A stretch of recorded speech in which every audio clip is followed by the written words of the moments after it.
I believe there is a sequence and a code to unlocking anything you want in your life.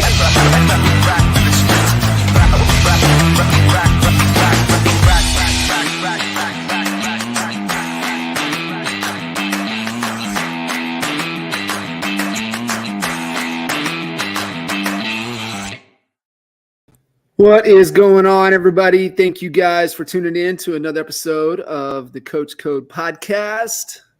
I'm excited. Got Michael and Karen Foster in the house with us. What's going on? Hey, John. Good to see you, buddy. Good to see you guys. Yeah, we're on a little bit of a high after yesterday, so we're pumped up. Well, you're even on more of a high. It's good to be a Phillies fan. Oh, man. And an Eagles fan. Yes. Absolutely. Yeah, definitely got me rooting for him a little bit too, just with Jalen. So it's exciting to watch. He's an incredible story. So he's a good human being besides a good athlete. Yeah. I mean, it's the leadership dynamic, right? It's that intangible. And I remember, obviously Oklahoma, right? We can't stand Alabama, and here we go, right? We have Mr. Alabama coming in, and what he did to win that locker room in Norman was incredible. And still one of my favorite videos to watch is the hype video when the whole team was around him, and I don't know, he squatted something ridiculous, 600 pounds. Yeah. And he just they erupted, and you could just tell the energy, and he had their trust, he had their attention, and just even rooming with CD and just the bond that was created in a short period of time says a lot about him, his character, his leadership, and it also says a lot about the leaders that poured into him, and so just his time with Saban and just everything. Pretty incredible story. Well, there's there's two offensive linemen on the Eagles, Jason Kelsey and Lane Johnson, that are both 10-year plus veterans, all pros many times, and they both have said that they've never been in the locker room with a better leader in their career. And this kid's year 2.5. Yeah, he is special, and so I mean, he's not the only reason, but he is a large part of the reason that they're the only undefeated team in the NFL. Mm-hmm. Yeah, pretty cool. So, what's up? So we had a great event yesterday.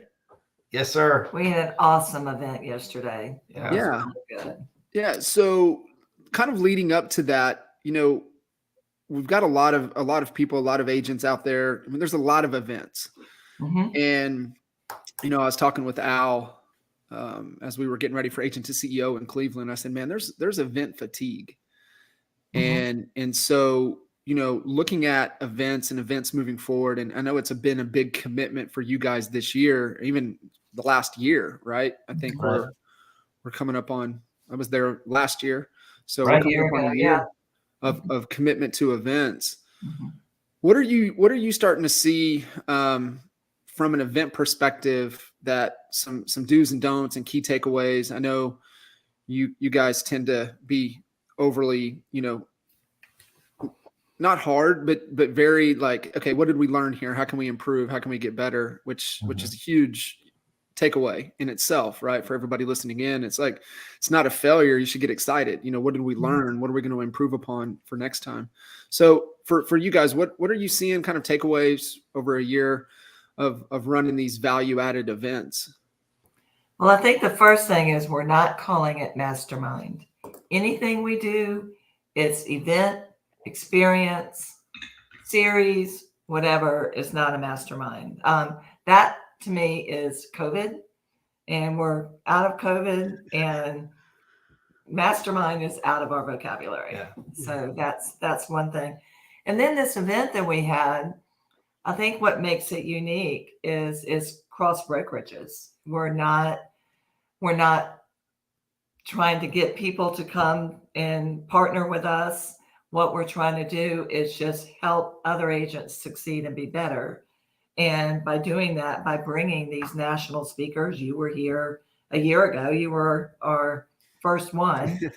And then this last time we were able to get Byron Lazine and Joel Perso, and both. And then Bo Slay, nobody's heard of him before, but Pretty special.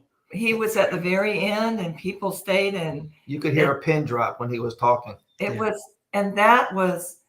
So we weren't talking about real estate there. We were talking about Like us as humans and what we do and the things that we all go through. And I know every single person could relate to that.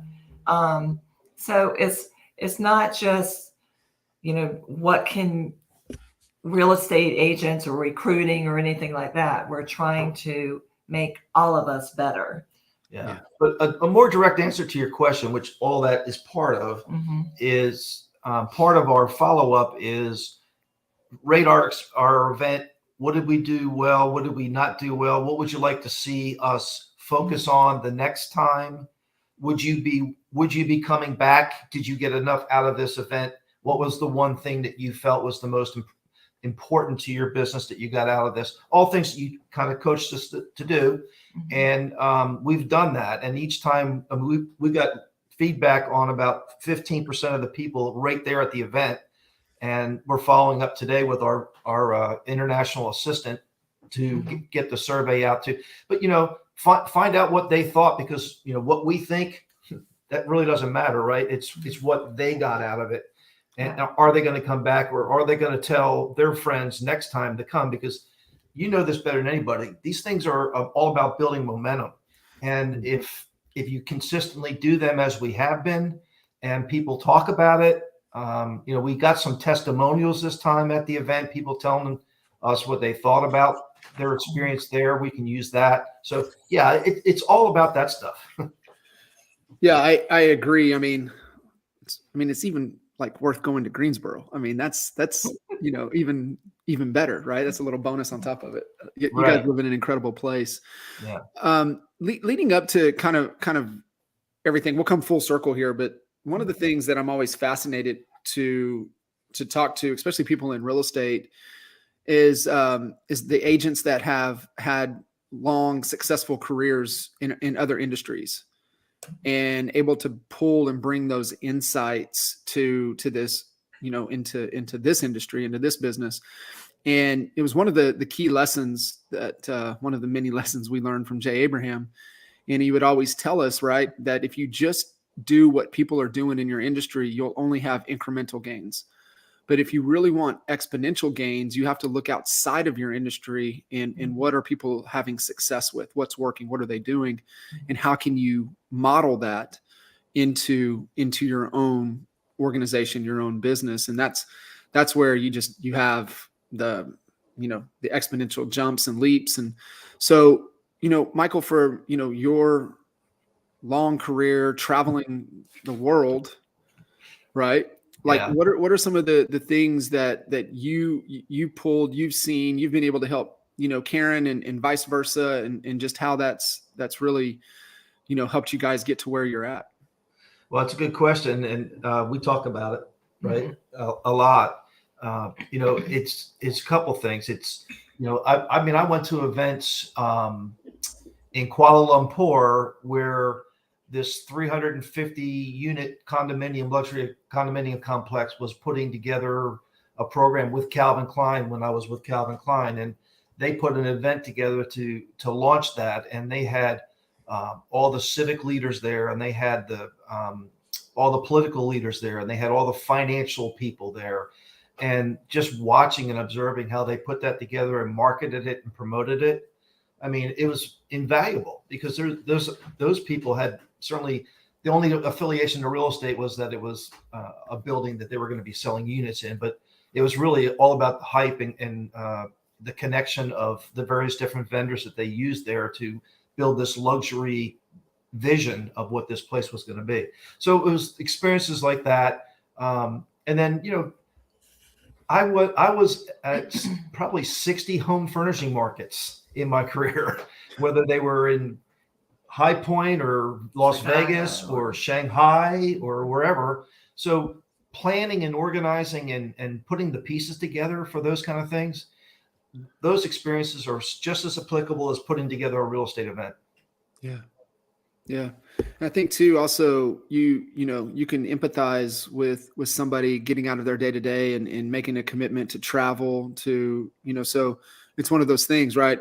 Even with Kitchen Table, right? I don't take it lightly because I know it's an investment, not only financially, but more importantly, time and time away from, your business, time away from loved ones, time away. So I think when you're used to going to those things and then you flip it on the other side, it's just a great perspective to be able to have, especially, adding value in doing things and pouring into other people. It's just an invaluable skill or an awareness to have. Yeah. Well, John, it's the one thing that we've learned. Well, I learned in my home furnishings career, but then in this business as well, you got to think big. I mean, if you think small, you're going to get small results. And I'll just share this story for whoever's listening in because it's a cute story. And we were lining up our speakers for this event, and our relationship that we have from our days with Tom Ferry were terrific relationships. People like Kyle and this gentleman Byron Lazine, who we really like a lot.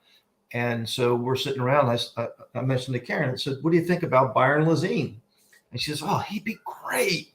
And then you start both of us start he won't come to Greensboro for who you kidding? I said, "Well, hell, I've got his cell phone number. Let's just give him a call." Yeah. So we gave him a mutual call, and he gets on the phone and, "Oh, sure, I'd love to do that." The problem was, he said, my speaker fee was X.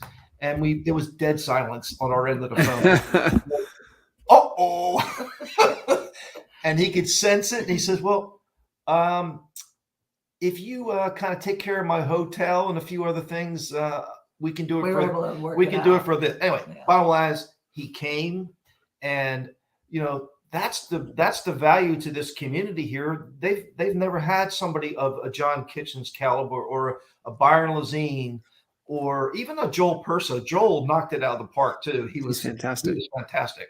Yeah. So that's a lasting impression. It's not, they might not remember that Michael and Karen did the event. They're going to remember there was a really cool event in Greensboro, that there were people there that hadn't been here before. It's kind of like getting a big rock concert here that typically wouldn't come to Greensboro. It's like, wow, I can't believe those people came here. So that thinking big and having the courage to go after it.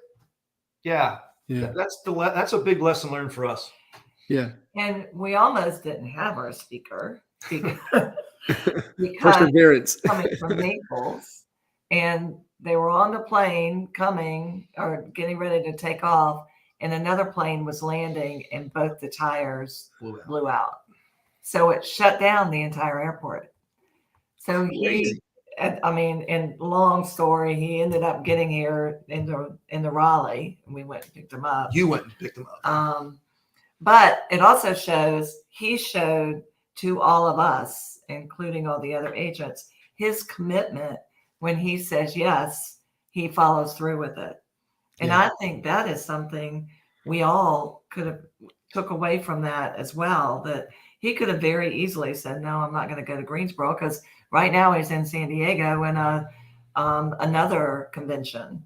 Yeah. And he could have said, "Well, I'm just going to go to San Diego." But his commitment to us, and that showed all of us too in the appreciation that he came to Greensboro and taught us a lot. Yeah. What do you see? We were kind of talking before we went live. We were talking about kind of that theme as being commitment.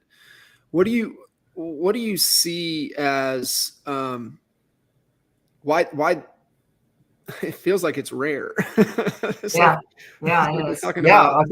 should not be extraordinary, right? It should be daily life. We should be, if we say we're going to do something, how about doing it? Yeah. But how come it's lacking?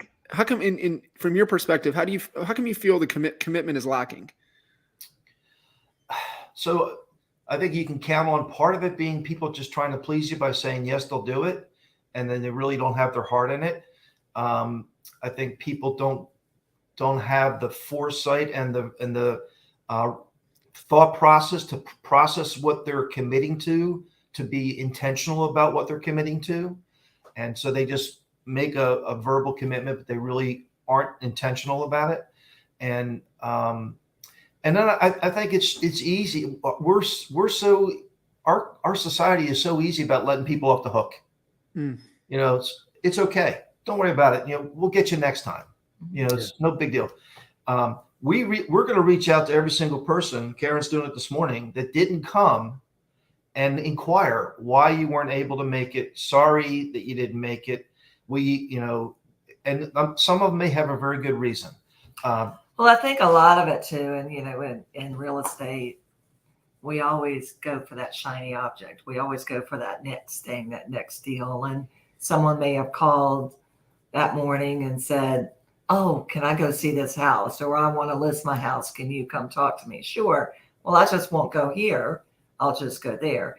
And instead of following through on the commitment that they did, I mean, they paid money to come, and following through on that and commit on that commitment, and then readjust their time. Like Byron said, you don't have any appointments until noon, because really you need to work on your business, make your calls, follow up, do the other things, and then have your other appointments later. Yeah. I had this great quote I heard the other day, and it was really talking about visionary entrepreneurs. And it was like, but I can also take it for people doing things that they shouldn't be doing. And when you hear somebody just, man, I'm putting out fires. Yeah. And it's like, you realize you're an arsonist. And I was like, dang, right? So you got the person that's like, yeah, man, I'm busy. I'm putting out fires. And it's like, yeah, but you're the one starting all the fires. And so, what are you doing to value your time? And I've never understood that as, I don't know if it's like we would have, our team, our agents, showing up to our kickoffs, to our huddles in the morning, and they would always have an excuse not to come. And maybe that was a confidence thing. Maybe it was something that the lack of confidence in themselves, but also maybe a little bit of embarrassment because they didn't do what they said they were going to Right. do. They weren't prepared. Right. I see that. And I think people resist attending things like what we did yesterday because they don't feel like they belong in that room. And they don't, to your point about confidence, self-confidence to say, hey, I could be in there with Melissa Greer and Ashley Meredith and people of that level. I don't belong in there. Well, that's the way Karen and I felt the first time we went to Cincinnati to the Honey Badger thing. It's like, what the hell are we going there for? Right. Jay Kinder's there, Michael Reese, Tina Call. Come on. So that's a great point. So share on what pushed you guys over that. It's, a little bit of that imposter syndrome. What pushed you over that to get into the room? Wanting to learn. Yeah. Wanting to more. We felt like we weren't going to get better by just doing what we were doing. What's the definition of insanity? Doing the same thing over and over again, expecting better results. So get in front of people that can help us and teach us something that we don't know how to do, or learn how to do it better. And more importantly, and this from the feedback you get from your kitchen tables, John, half the time people are saying it's because of the networking and the community time in between speakers at your event, that just helping each other and solving problems or sharing best practices. I mean, that's invaluable. Yeah.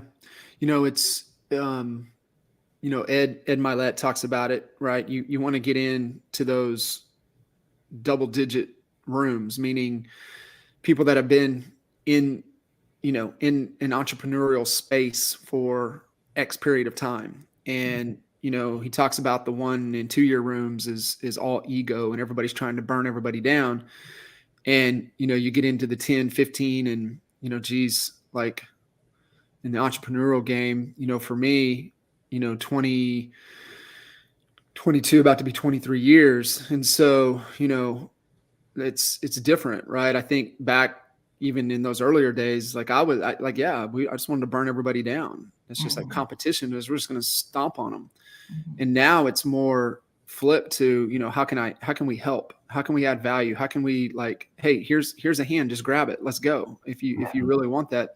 But I think it's a level of humility that has to be there so you can learn, right? Is that kind of a, my, not textbook definition, but, really It being is true. We were actually talking about that because, we had great attendance yesterday, but there were a couple of people that I was surprised they didn't come.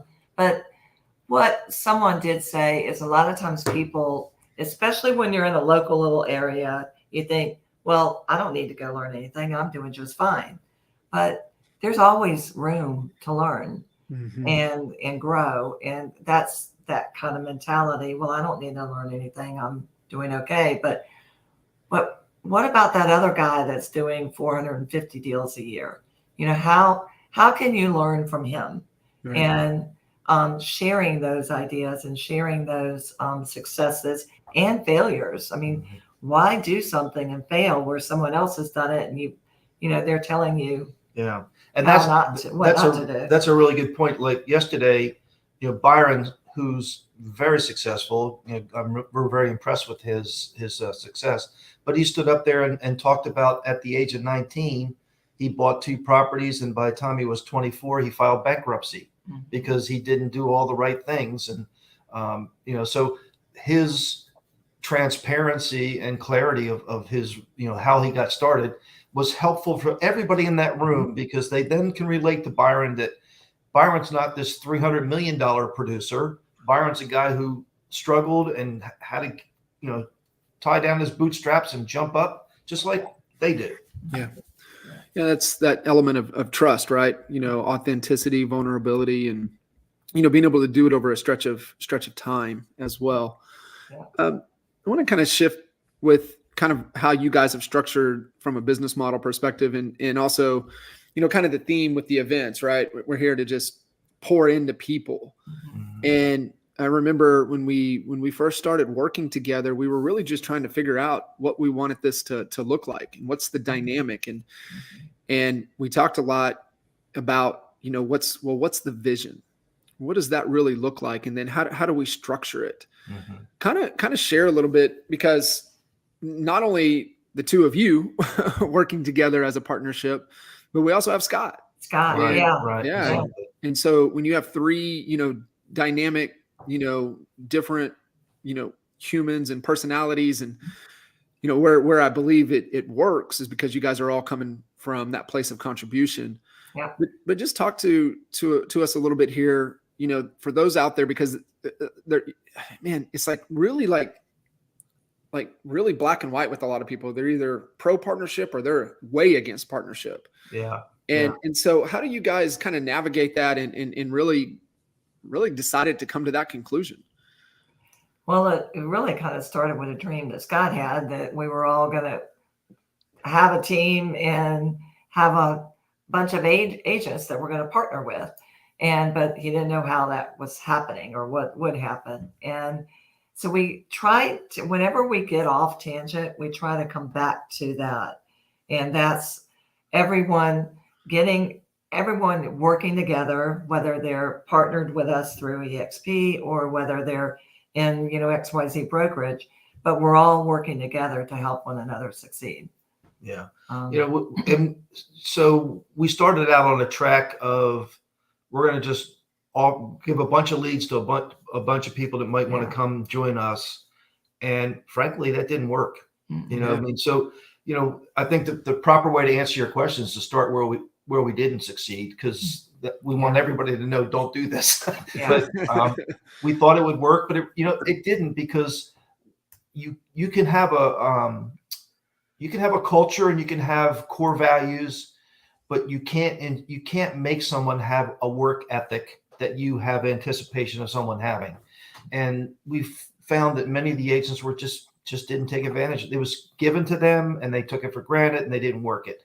So or like someone said yesterday too, each person has their own skill, and you have to find what that skill is. And some people aren't good at following up and cold calling and things like that. Other people are better at, talking to their friends or, doing other things. And so that's what we found was really hone in on what each individual person needs and wants, or instead of just offering a whole bunch of leads. Yeah. Well, and so we made a decision that we could still be a big help to agents by pouring into them with the level of success from other people, not just us. We feel like a lot of brokerages training is they pull out a manual that somebody at Keller Williams or Allen Tate or Berkshire Hathaway wrote, and they sit there and it's in the class environment and it's like, this is what you need to do. It's not reality. What's better is to have a John Kitchens on talking about mindset, or a Holly Kitchens talking about branding for 45 minutes, or Tammy Pack talking about how she went from 0 to 200 Airbnbs in less than 20 years. And here's the process to get you there. So again, this goes back to when we kind of didn't have that success with the throw the leads out there, see what happens. This monthly commitment that's scheduled out at least 90 days ahead. We have it every month. It's a watch party. It's not a mastermind. It's not a mastermind. It's a watch party in person or a Zoom training. And we're getting great traction. I mean, probably 25% of every one of those monthly trainings on Zoom are non-EXP agents. Yeah. And so, that's great. What we want. That's what we wanted. Yeah. And then that also comes into, as we're talking about naming things, right? Where we kind of landed with prosperity builders. And, just really what does that mean, right? I'm with you, right? And it's just, I always joke too, right? The only thing easier than getting a real estate license is saying you're a coach. So it's just that's just a diluted word as well. So when we look at, okay, hey, what do we stand for, right? What's the brand? Because that's essentially what happened, right? It's prosperity builders. Well, what does that mean? Yeah, well, that's a great question. So to be honest with you, how it started out was we sat around talking to each other, Scott, Karen, and I, and we said, Foster Vosburg Realty Group. I mean, before you say realty group, it sounds like a law firm. And so why would somebody want to brand themselves Foster Vosburg if their last name is Schmidt or Williams or whatever? Because it's not helping their brand. So what we felt like one of the things was a core value of ours was to help people get better and be successful. So we came up with the name Prosperity Builders because it's generic enough that any of our partners who come into our business can associate to that and co-brand to that name, that label. It's self-explanatory, and they can also brand on their own as a combination. So it speaks to itself. You don't have to explain what it means, and it just speaks to what we stand for. Yeah. Well, and the thing with EXP that we think is so great is that you are building your prosperity. This is not just your sales. You also have the stock, you have revenue share. There's other avenues, and you're building your prosperity for the future. And that's kind of where we got prosperity builders. Yeah. And it's a, understanding that, in an industry that doesn't have a true exit strategy. Usually the exit strategy is you just stop. Yeah. And it is kind of scary when you really step back and think about it. And, we sold, top 10 team in the world in one of the smallest markets in the country. And, we went head to head with the top 10 Remax team in the world. And we, built a coaching organization from what we proved out of that market. And we sold that for almost nothing. Yeah. And definitely not enough to, definitely not enough to retire on. So, when you have this delusion as an entrepreneur getting into this space that you're like, oh, I'm just going to build this up and I'll sell it. Like, what are you going to sell? And I think that's just not understanding that, most most people building a business on their personality is not valuable, right? Because you take you out of that equation, then there's nothing there. So being able to have a true platform now to where there is a real exit, and like you said, to build that prosperity and align yourself with people that have the same beliefs. Yeah. And actually, that's the way we look at anybody we are considering now to come on board with us. So we have a young lady we're talking to now that we would love to come. She's one of the top producers at an office in North Carolina. But when I speak to her, it's not like we want you to come because you're going to help our revenue.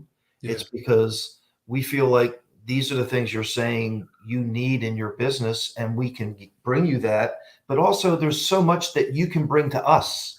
So it's a mutually beneficial situation. It's not about the financial reward. It's about teamwork and helping make our group even stronger than we are, as well as both of us succeeding financially. So, I mean, it's a different mindset. If you look at it that way, I think it's the proper approach. Yeah. Yeah. It comes back down to alignment. And you said, alignment to the values, and everything starts and stops with the core values. And so that really was what I felt was born the way it ties to the vision and what you guys believe and how we want to behave and how we want people that are around us should behave. And that's really what the core values really represent. So looking at kind of where things are and continuing to make the commitment with the events side of things, continuing to pour into people. I know we've got planning coming up. I have the opportunity to jump back in with you guys after the first of the year, and really, staying relevant to kind of what's going on in the industry, what's going on season of the year, season of their business. What are you guys kind of looking, now moving forward that you're really excited about? Well, you want to go first? Go ahead. No, you go first.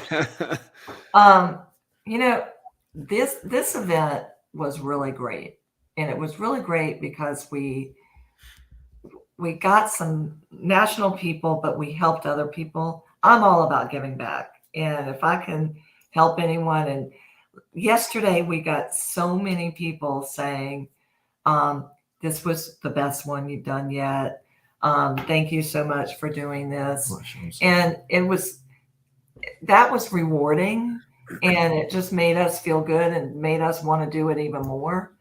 And so I'm already thinking about what are we going to do? We do a fall and a spring experience. What are we going to do in our spring experience? That's something looking forward to that. For example, here's something I just got back today from one of the things we did yesterday is we had three smaller teams or bigger teams, whatever, as a panel talking about how they built their teams and what challenges they have. So one of the gentlemen who was on the team panels sent me something this morning. Thank you, meaning all of us, not just me. Thank you for everything you do to bring value to our real estate community. I do not feel you all get enough praise for all of your efforts. That's gold. Yeah. That means we're making the connection. Yeah. That's that fulfillment, right? That makes you feel good. Yeah. Knowing that it aligns to what you guys stand for, and people are feeling it, people are seeing it. And that's, I think, is really the most important thing, really being genuine, being authentic, and coming from a place of value and contribution to really have that impact. And we talk about this at KT all the time, Michael, is that it's like, hey man, this is like one of the best ones yet. Well, the reason that it keeps getting better is because the people in the room keep getting better. Right. Yeah. And when you start to hear that, hey, this is the best one yet, then what I interpret that as is that they're taking the information that you guys are providing, and it's impacting and helping them be better. It's helping them grow their business and grow their lives. And that's really what the connection is. That's really what we're looking for. Yeah. Well, it's so important to make sure that you're speaking to the audience that you're inviting. And so we're pretty intentional about who we are looking to bring in to speak at the next event, and make sure there's sort of a common thread. Like this one had a commitment thread to it.